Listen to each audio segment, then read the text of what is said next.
Good morning, day 49 on the Florida Trail, and it's a gorgeous day. This is just stunning in here.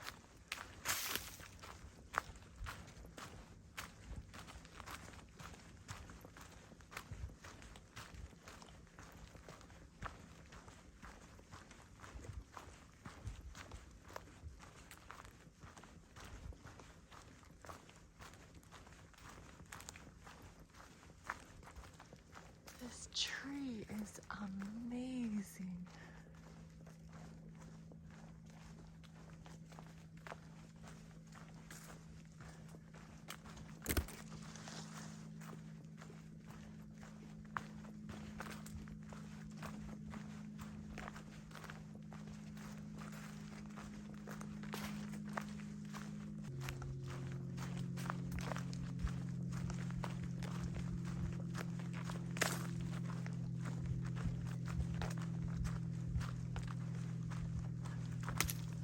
So some of you have said that you're interested in the technical aspects of my hike.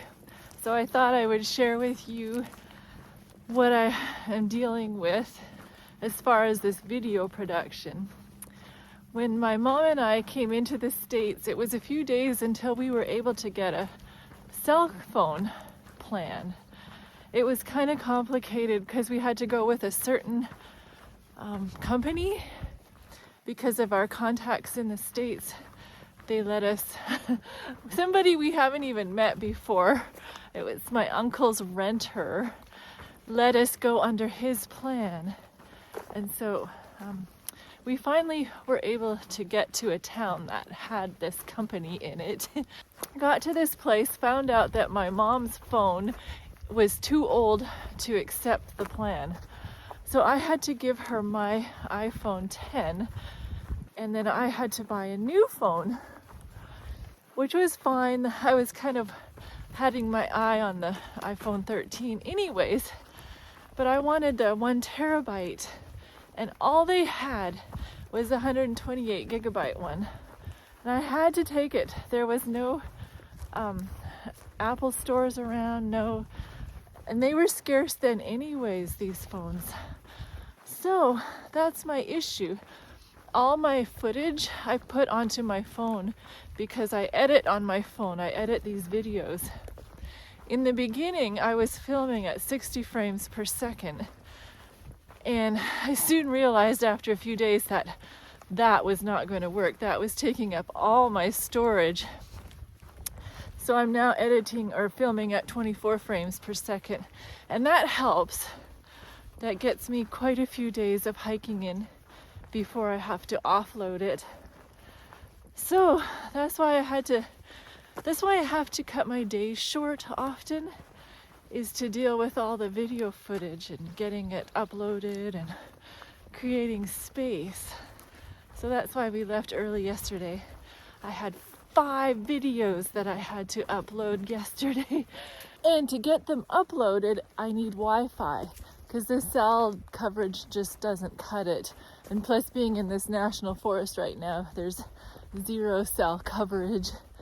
So we had to get to a place that has good, strong Wi-Fi to do that. So that's my dilemma. I have to get to a city every once in a while. And that is a juggling act between hiking and videoing. But I can tell you that I love it. I love doing this very, very much. It's the reason I'm hiking is to make these videos, so that's my top priority. Now back into the pine forest. So I have a clean phone. I got lots of storage, so I shouldn't have to go anywhere all this week now. I was in that pine forest and now I'm in an oak hammock. That's what it's called. So kind of different environment.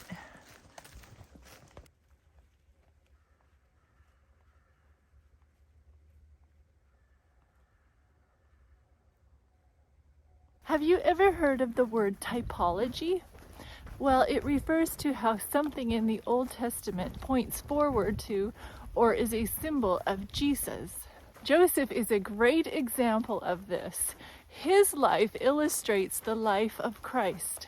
It was envy that moved his brothers to sell him as a slave. They hoped to prevent him from becoming greater than themselves. And when he was carried away, they were glad to get rid of him and his dreams. They removed all possibility of their being fulfilled. And in case you didn't know, Joseph's dreams had his brothers bowing down to him. But their actions were overruled by God to bring about the very event they designed to hinder. So the Jewish priests and elders were jealous of Christ, fearing that he would attract the attention of the people from them. They put him to death to prevent him from becoming king, but they were thus bringing about this very result. Passing by Lake Delancey campground. Looks like they got lots of spots that are free. Available, I mean.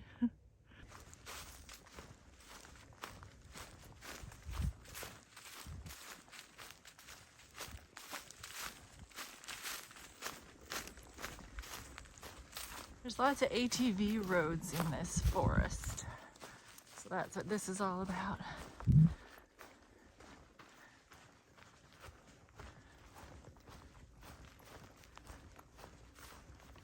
But they're not allowed to go on my trail. Joseph, through his bondage in Egypt, became a savior to his father's family, but that did not lessen the guilt of his brothers. Jesus was in bondage to our world. It's not his real home, but by the crucifixion of Christ by his enemies, made him the Redeemer of mankind, the Savior of a fallen race. And just like Joseph was ruler over Egypt, Jesus became ruler over the whole world. Joseph's brothers' sin in selling him as a slave was graciously forgiven by Joseph. And Jesus said, "Father, forgive them, for they know not what they do," about the soldiers that nailed him to the cross.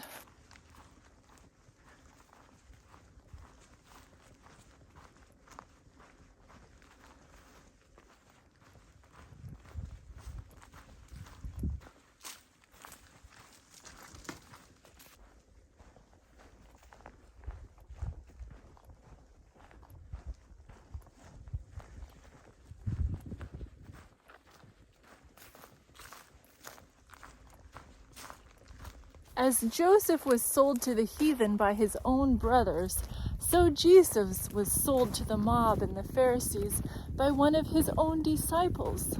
Joseph was falsely accused by Potiphar's wife, who wanted him to sleep with her, but he wouldn't. And so she twisted the story around, making him that he was going to rape her. But that wasn't true.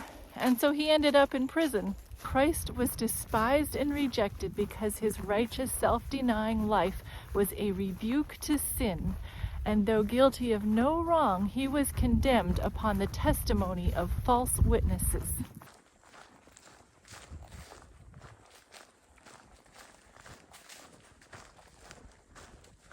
Joseph's patience and meekness under injustice and oppression, his ready forgiveness and noble benevolence towards his brothers, represent the Savior's uncomplaining endurance of the malice and abuse of wicked men, and his forgiveness not only of his murderers, but of anyone who comes to him confessing their sins and seeking pardon. This is quite a tunnel in here. Very cool.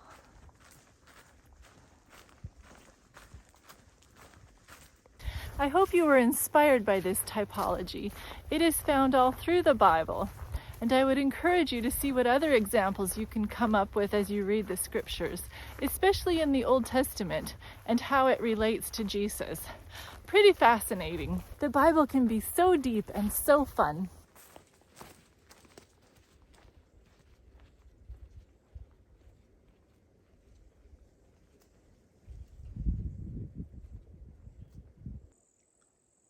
Well, the first water I've seen all day.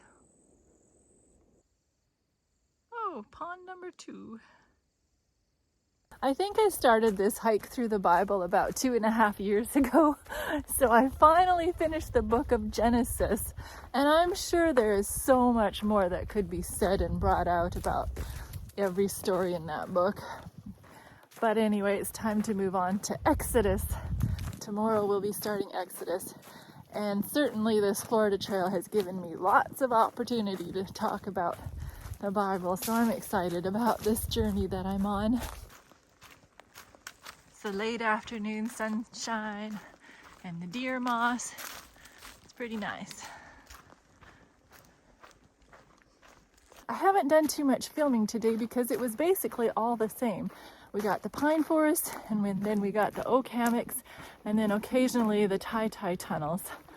There wasn't one stream crossing or bridge on this trail, and that's unusual for Florida trail. So pretty dry in Ocala, I'm finding. Okay, this morning I was dropped off here. I walked all this way. I have to turn the page. So down here, all down here, and ended up here. And that was 17.5 miles. My best day, purely hiking.